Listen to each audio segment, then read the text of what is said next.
Bom, vamos então chamar o nosso convidado, Renan Silva, que é gestor da Blumetrix Asset, que vai participar então nesta manhã com a gente. Muito bom dia para você, obrigada pela participação. Bom dia.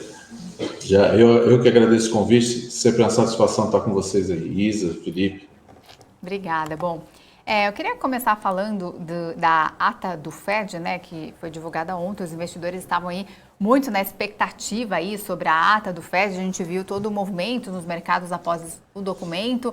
Analistas seguem pensando até que os Estados Unidos devem subir os juros em meio ponto percentual em setembro e ver como a economia se comporta aí para ver os próximos passos, né? Qual que é a avaliação sobre esse movimento lá nos Estados Unidos e os reflexos, esses reflexos aí que temos visto nas bolsas mundiais?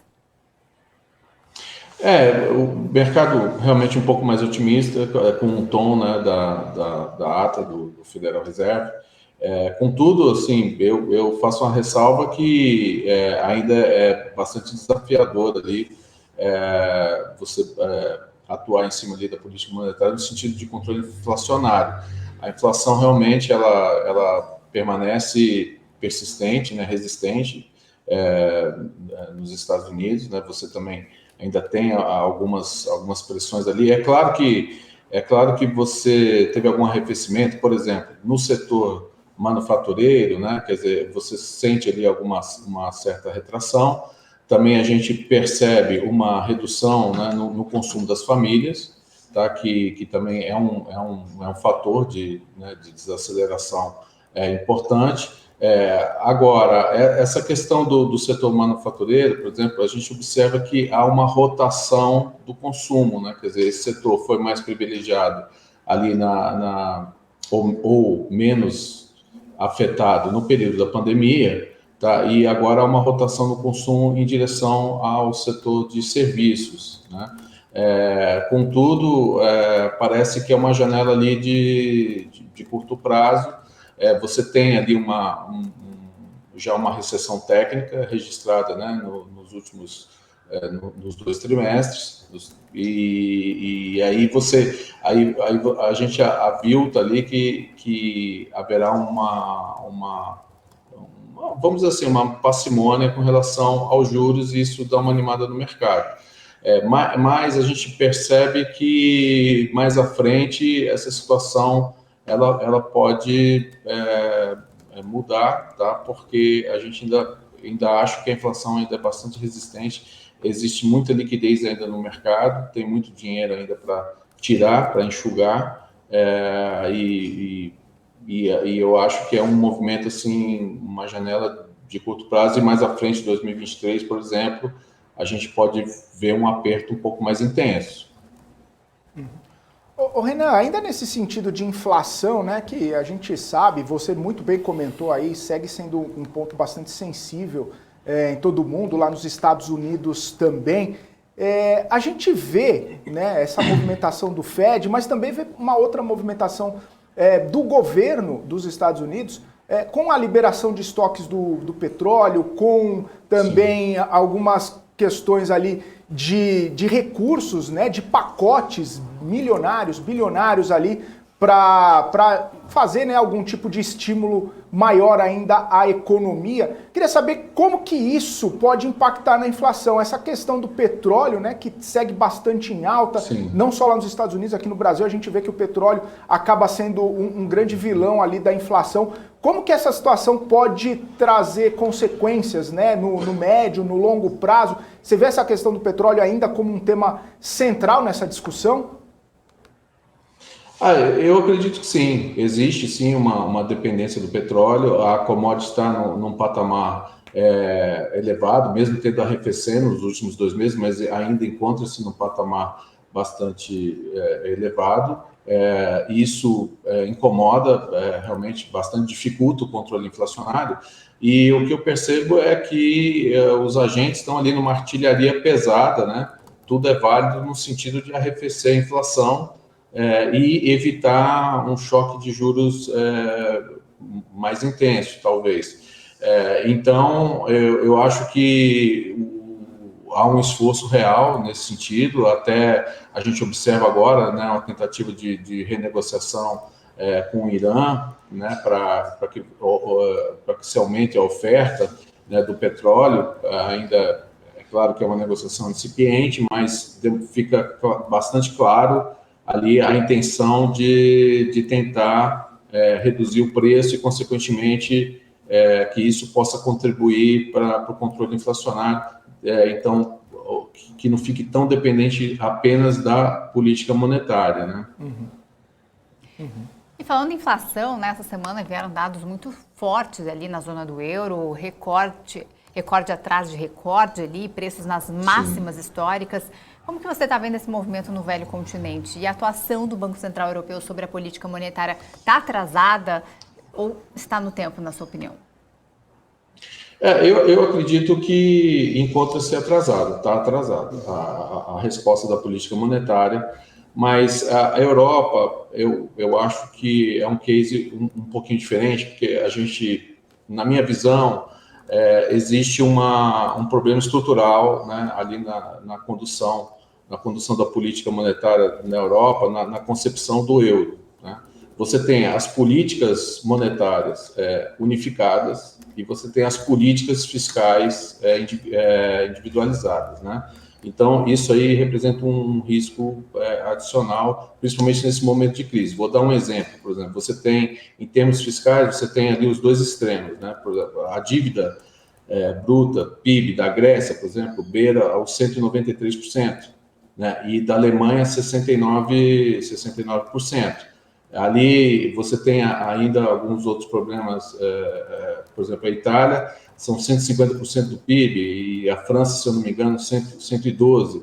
Então, como calibrar esses juros? Quer dizer, você elevar os juros ali na zona do euro, você pode realmente estar agravando em muito, né, a alavancagem desses países. E isso pode causar um problema ainda mais sério mais à frente, com efeitos recessivos bem relevantes.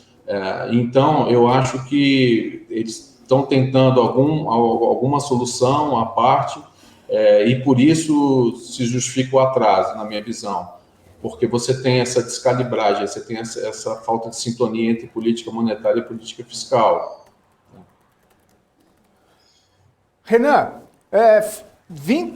vindo um pouco agora para o Brasil, eu queria falar sobre essa alta que a gente tem visto aí agora no mês de agosto, no mercado brasileiro, no Ibovespa. Eu queria saber a sua visão, né? Fluxo estrangeiro, temporada de resultados, volta, né, de algumas questões ali importantes, também um pouco o petróleo mais para cima, enfim. Queria saber como que está a sua visão, né, para esse movimento, quais são os fatores que têm baseado isso para você, se a gente deve permanecer nessa pegada aqui para o mercado, como que você está vendo tudo isso?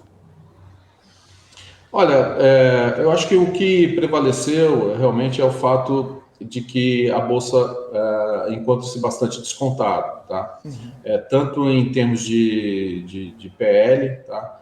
Como em termos também da qualidade, né, que contribui, da qualidade dos resultados das empresas.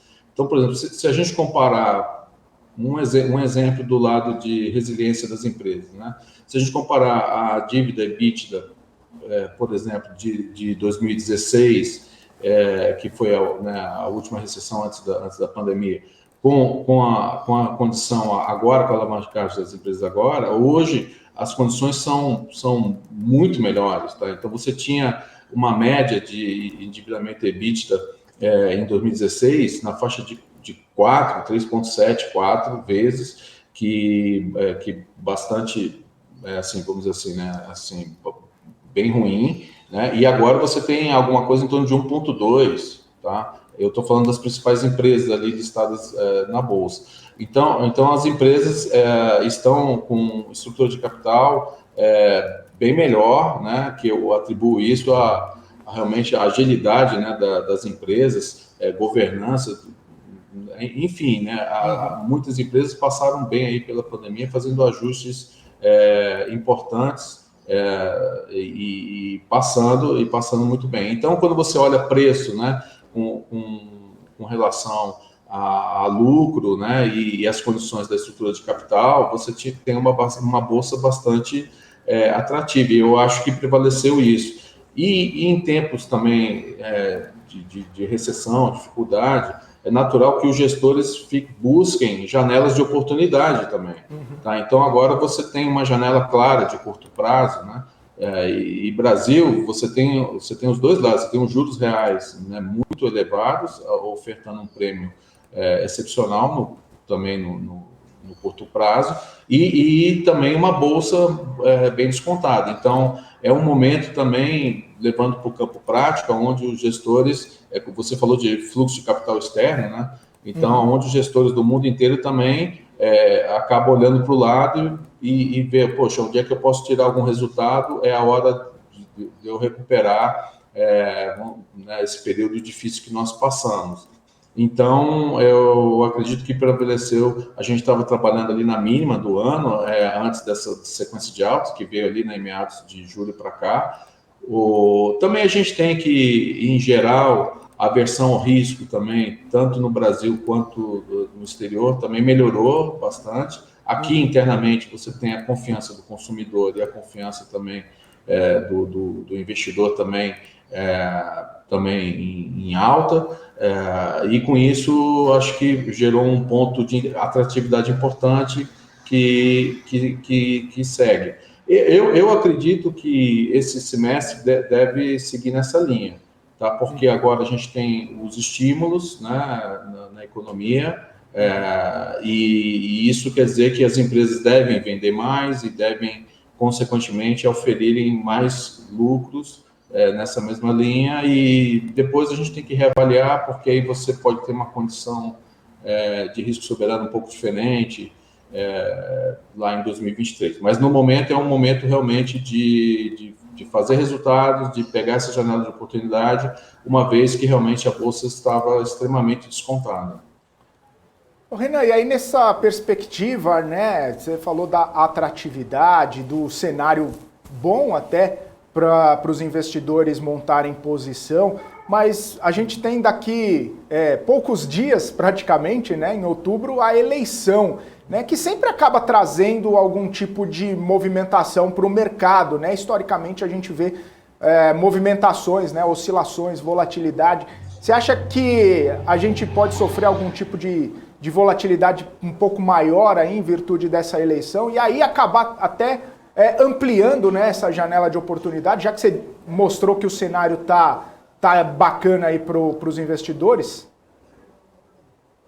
Sim, de fato é um ano atípico, né, com risco político ali, né, bem assim, bem importante.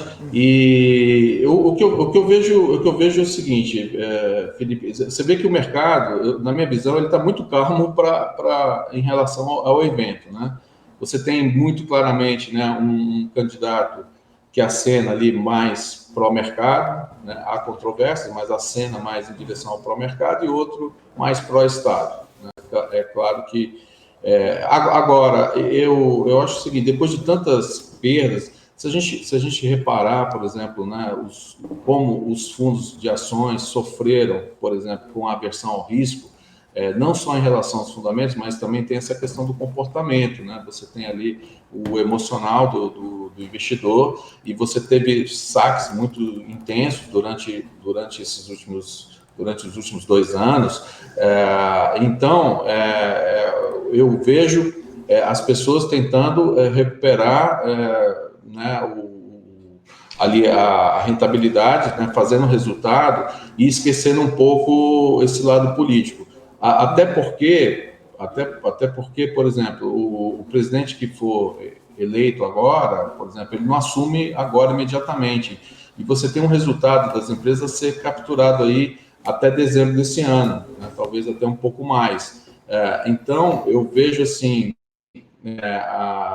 muito aspecto da janela de oportunidade e de recuperação desses resultados, e não está olhando tanto para esse lado político. Então, se você tiver uma situação adversa, né, que o mercado não tem aderência ao próximo governo, tal. Eu acho que essa questão vai ser resolvida mais à frente, no primeiro semestre de 2023, se você tem uma perspectiva de longo prazo aí, né, para você atuar, alongar suas posições, ou se você também vai para uma diversificação, reduzindo o risco, ou até mesmo tendo alguma evasão de recursos. Se a gente olhar, o câmbio, ele está num patamar, a taxa de câmbio está num patamar elevado, mas está numa range ali bastante estável, né? Se você pegar a taxa de câmbio, por exemplo, lá em 2002, né, e você jogar a inflação, tá, eu diria que minimamente essa taxa de câmbio deveria estar a R$8. Tá? Então, nós estamos ali a 5 não sei, mas acho que está 5,15, 5,16, talvez um pouco mais baixo hoje. Então, essa defasagem ali mostra realmente que não há uma situação agora, nessa janela de curto prazo, de aversão ao risco aumentado pelo aspecto político. Eu estou vendo muito o aspecto pragmático de aproveitar esse desconto, né, de aproveitar as taxas de juros reais, principalmente em cima dos títulos de baixo risco de crédito e de curto prazo, por exemplo. E o aspecto político está um pouco de lado. Eu só posso atribuir isso, né, quando eu faço a análise com relação ao comportamento de mercado agora, que me parece bastante calmo nesse momento, né, próximo a uma eleição tão difícil como a gente deve ter. Tá certo. Renan, quero agradecer sua participação aqui com a gente. Obrigado mais uma vez pelo seu tempo aqui conosco. Até uma próxima, ótima quinta-feira para você. Para vocês também, gente. Muito obrigado. Até a próxima. Um abração. Um abraço.